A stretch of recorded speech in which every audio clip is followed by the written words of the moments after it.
Hello book buddies, कैसे हैं आप लोग सब। I hope all of you are doing great. दोस्तों, आज फिर बारी है मंटो के एक जबरदस्त अफसाने की।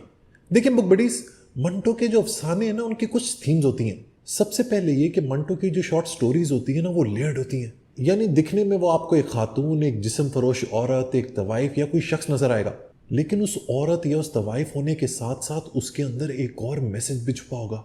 मंटो की कहानियों के किरदारों के अंदर किरदार होते हैं और आपने अपनी अकल से, अपने इंटेलेक्ट से, अपने फहम से उनका मतलब निकालना होता है। लिहाजा उनकी जो बेशतर स्टोरीज है ना, वो खत्म होने के बाद भी कई दिन तक आपके साथ रहती हैं। दूसरी ग्रेट बात मंटो की यह है कि वो एक जीनियस राइटर था, लिहाजा वो सिंबलिज्म का भी बहुत इस्तेमाल करता है। दिखने में आपके लिए वो एक मामूली काली शलवार होगी, लेकिन उस काली शलवार के पीछे एक कमाल की कहानी है। मंटो सिर्फ एक काली शलवार के जरिए जो हमारे मुआशरे की डार्क साइड है वो आपके सामने रख देता है। जब मंटो बू की बात करता है तो वो सिर्फ जिस्म की बू नहीं है, बल्कि वो बू है उस खुशगवार याददाश्त की जो कहीं आपके जहन में खो के रह गई है। इसी तरह इस ग्रेट राइटर की शॉर्ट स्टोरीज की एक और जबरदस्त चीज होती है इसकी सडन एंडिंग्स। मंटो की कहानियों की जो ट्विस्टेड एंडिंग्स होती है ना, वो तो इंसान को हिला के रख देती है। आज की जो कहानी मैं आपको सुनाना चाह रहा हूं वो भी कुछ इसी तरह की है और इसका नाम है आंखें। मैंने जब मंटो के अफसानों पे दोस्तों वीडियोस बनानी शुरू करी ना, तो शुरू में मेरा तरीकाकार ये था कि मैं कहानी सुनाकर वीडियो खत्म कर दिया करता था। लेकिन लोगों ने कहा कि चूंकि मंटो की कहानी लेयर्ड होती है, उसके अंदर बहुत सारे मीनिंग्स छुपे होते हैं, लिहाजा आप कहानी को डी कोड भी किया करें, अपना एनालिसिस भी प्रेजेंट किया करें। लिहाजा अब मैंने ऐसा करना शुरू कर दिया। लेकिन आज की जो कहानी है उसमें किसी भी किस्म के एनालिसिस की जरूरत नहीं है, क्योंकि इस अफसाने का एंड आपको सब कुछ समझा देगा। लेकिन कहानी सुनाने से पहले मैं आपसे एक सवाल करना चाहूंगा। सवाल यह है कि क्या आपको भी कभी किसी लड़की की आंखों से प्यार हुआ है? इसके सारे जिस्म में मुझे इसकी आंखें बहुत पसंद थी। ये आंखें बिल्कुल ऐसी ही थीं जैसी अंधेरी रात में मोटर कार की हेडलाइट्स, जिनको आदमी सबसे पहले देखता है। आप ये ना समझिएगा कि वो बहुत खूबसूरत आंखें थीं, हरगिज नहीं। मैं खूबसूरती और बदसूरती में तमीज कर सकता हूं, लेकिन माफ कीजिएगा, इन आंखों के मामले में सिर्फ इतना ही कह सकता हूं कि वो खूबसूरत नहीं थी, लेकिन इसके बावजूद उनमें बेपनाह कशिश थी। मेरी और इन आंखों की मुलाकात एक अस्पताल में हुई। मैं इस अस्पताल का नाम आपको बताना नहीं चाहता, इसलिए कि इससे मेरे इस अफसाने को कोई फायदा नहीं पहुंचेगा। बस आप यही समझ लीजिएगा कि एक अस्पताल था जिसमें मेरा एक अजीज ऑपरेशन कराने के बाद अपनी जिंदगी की आखिरी सांसें ले रहा था। यकीन मानिए कि मुझे सख्त कोफ्त हो रही थी। अस्पताल के नाम ही से मुझे नफरत है, मालूम नहीं क्यों। मैं इन आंखों का जिक्र कर रहा था जो मुझे बेहद पसंद थी। पसंद का मामला इनफरादी हैसियत रखता है। बहुत मुमकिन है अगर आप ये आंखें देखते तो आपके दिलो दिमाग में कोई रद्द-ए-अमल पैदा ना होता। यह भी मुमकिन है कि अगर आपसे इनके बारे में राय तलब की जाती तो आप कह देते निहायत वाहियात आंखें हैं। लेकिन जब मैंने इस लड़की को देखा तो सबसे पहले मुझे इसकी आंखों ने अपनी तरफ मुतवज्जा किया। वो बुर्का पहने हुई थी, मगर नकाब उठा हुआ था। इसके हाथ में दवा की एक बोतल थी और वो जनरल वार्ड के बरामदे में एक छोटे से लड़के के साथ चली आ रही थी।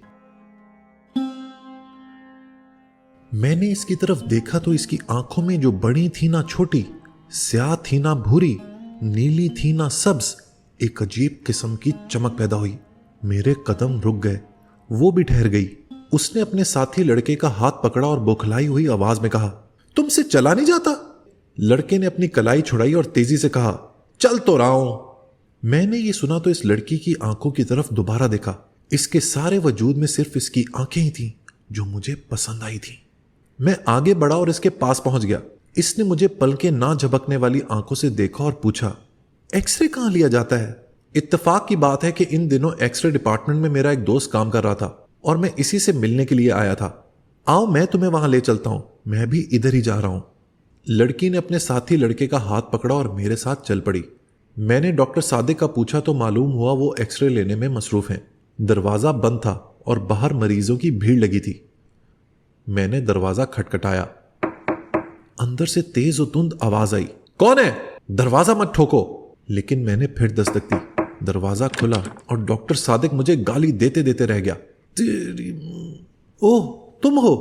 हाँ भाई, मैं तुमसे ही मिलने आया था। दफ्तर में गया तो मालूम हुआ तुम यहां हो। आ जाओ, आ जाओ, अंदर आ जाओ। मैंने लड़की की तरफ देखा और उससे कहा, आओ, लेकिन लड़के को बाहर ही रहने दो। डॉक्टर सादिक ने हौले से मुझसे पूछा, कौन है ये? मैंने जवाब दिया, मालूम नहीं कौन है। एक्सरे डिपार्टमेंट का पूछ रही थी तो मैंने कहा चलो मैं लिए चलता हूं। डॉक्टर सादिक ने दरवाजा और ज्यादा खोल दिया और वो लड़की अंदर दाखिल हो गई। 4-5 ही मरीज थे। डॉक्टर सादिक ने जल्दी जल्दी इनकी स्क्रीनिंग की और इन्हें रुखसत किया। इसके बाद कमरे में हम सिर्फ 2 रह गए, मैं और वो लड़की। डॉक्टर सादिक ने मुझसे पूछा, इन्हें क्या बीमारी है? मैंने लड़की से पूछा, क्या बीमारी है तुम्हें? एक्सरे के लिए तुमसे किस डॉक्टर ने कहा था? अंधेरे कमरे में लड़की ने मेरी तरफ देखा और जवाब दिया, मुझे मालूम नहीं क्या बीमारी है। हमारे मोहल्ले में एक डॉक्टर है, इसने कहा था कि एक्सरे करा लो। डॉक्टर सादिक ने इससे कहा कि मशीन की तरफ आए। वो आगे बढ़ी तो बड़े जोर के साथ इससे टकरा गई। डॉक्टर ने तेज लहजे में इससे कहा, ओ भाई क्या तुम्हें दिखाई नहीं देता? लड़की खामोश रही। डॉक्टर ने इसका बुर्का उतारा और स्क्रीन के पीछे खड़ा कर दिया। फिर इसने स्विच ऑन किया। मैंने शीशे में देखा तो मुझे इसकी पसलियां नजर आ रही थी। इसका दिल भी एक कोने में काले से धब्बे की सूरत में धड़क रहा था। डॉक्टर सादिक 5-6 मिनट तक इसकी पसलियों और हड्डियों को देखता रहा। इसके बाद इसने स्विच ऑफ कर दिया और रोशनी करके मुझसे मुखातिब हुआ, छाती बिल्कुल साफ है। लड़की ने मालूम नहीं क्या समझा, उसने अपनी छातियों पर जो काफी बड़ी बड़ी थी दुपट्टे को दुरुस्त किया और बुर्का ढूंढने लगी। बुर्का एक कोने में मेज पर पड़ा था। मैंने बढ़कर इसे उठाया और इसके हवाले कर दिया। डॉक्टर सादिक ने रिपोर्ट लिखी और इससे पूछा, तुम्हारा नाम क्या है? लड़की ने बुर्का ओढ़ते हुए जवाब दिया, जी मेरा नाम हनीफा है। हनीफा।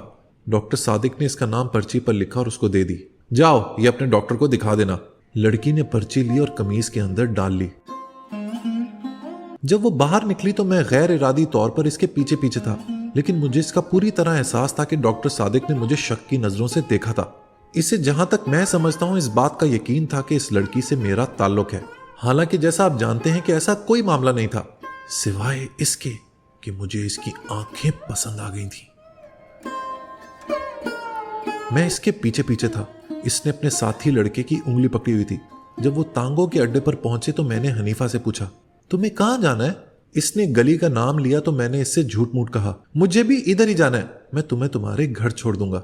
मैंने जब इसका हाथ पकड़कर इसे तांगे में बिठाया तो मुझे यूं महसूस हुआ कि मेरी आंखें एक्सरेज का शीशा बन गई हैं। मुझे इसका गोश्त पोस्ट दिखाई नहीं देता था, सिर्फ ढांचा नजर आता था। लेकिन इसकी आंखें वो बिल्कुल साबित और सालिम थी, जिनमें बेपनाह कशिश थी। मेरा जी चाहता था कि मैं इसके साथ बैठूं, लेकिन यह सोचकर कि कोई देख लेगा मैंने इसके साथी लड़के को इसके साथ बैठा दिया और आप अगली निशिस्त पर बैठ गया। तांगा चला तो हनीफा मुझसे मुखातिब हुई, तुम कौन हो? मैं सादत हसन मंटो हूं। ये मंटो क्या है? कश्मीरियों की एक जात है। हम भी कश्मीरी हैं। अच्छा, हम किंग वाइस हैं। मैंने मुड़कर इससे कहा, यह तो बहुत ऊंची जात है। वो मुस्कुराई और इसकी आंखें और ज्यादा पुरकशिश हो गईं। मैंने अपनी जिंदगी में बेशुमार खूबसूरत आंखें देखी थीं, लेकिन वो आंखें जो हनीफा के चेहरे पर थीं बेहद पुरकशिश थीं। मालूम नहीं इनमें क्या चीज थी जो कशिश का बाइस थी। मैं आपको पहले भी बता चुका हूं कि वो कतन खूबसूरत नहीं थी, लेकिन इसके बावजूद मेरे दिल में खुब रही थी। मैंने जसारत से काम लिया और उसके बालों की एक लट जो उसके माथे पर लटक कर इसकी एक आंख को ढांप रही थी उंगली से उठाया और इसके सर पर चिस्पा कर दी। इसने बुरा ना माना। मैंने और जसारत की और उसका हाथ अपने हाथ में ले लिया। इस पर भी उसने कोई मजामत न की और अपने साथी लड़के से मुखातिब हुई, तुम मेरा हाथ क्यों दबा रहे हो? मैंने फौरन इसका हाथ छोड़ दिया और लड़के से पूछा, तुम्हारा मकान कहाँ है? लड़के ने हाथ का इशारा किया, इस बाजार में। तांगे ने इधर का रुख किया। बाजार में बहुत भीड़ थी, ट्रैफिक भी मामूल से ज्यादा था। तांगा रुक रुक के चल रहा था। सड़क में चूंकि गड़े थे इसलिए बड़े जोर के धचके लग रहे थे। बार बार इसका सर मेरे कंधों से टकराता था और मेरा जी चाहता था कि इससे अपने जानों पर रख लूं और इसकी आंखें देखता रहूं। थोड़ी देर के बाद इनका घर आ गया। लड़के ने तांगे वाले से रुकने के लिए कहा। जब तक तांगा रुका तो वो नीचे उतरा। हनीफा बैठी रही। मैंने उससे कहा, तुम्हारा घर आ गया है। हनीफा ने मुड़कर मेरी तरफ अपनी अजीब व गरीब आंखों से देखा। बदरू कहाँ है? मैंने इससे पूछा। कौन बदरू? वो लड़का जो मेरे साथ था। मैंने लड़के की तरफ देखा जो तांगे के पास ही था। ये खड़ा तो है। अच्छा, ये कहकर उसने बदरू से कहा, बदरू मुझे उतार तो दो। बदरू ने इसका हाथ पकड़ा और बड़ी मुश्किल से नीचे उतारा। मैंने हैरान होकर इस लड़के से पूछा, क्या बात है, ये खुद क्यों नहीं उतर सकती? बदरू ने जवाब दिया, जी नहीं, इनकी आंखें खराब हैं, इन्हें दिखाई नहीं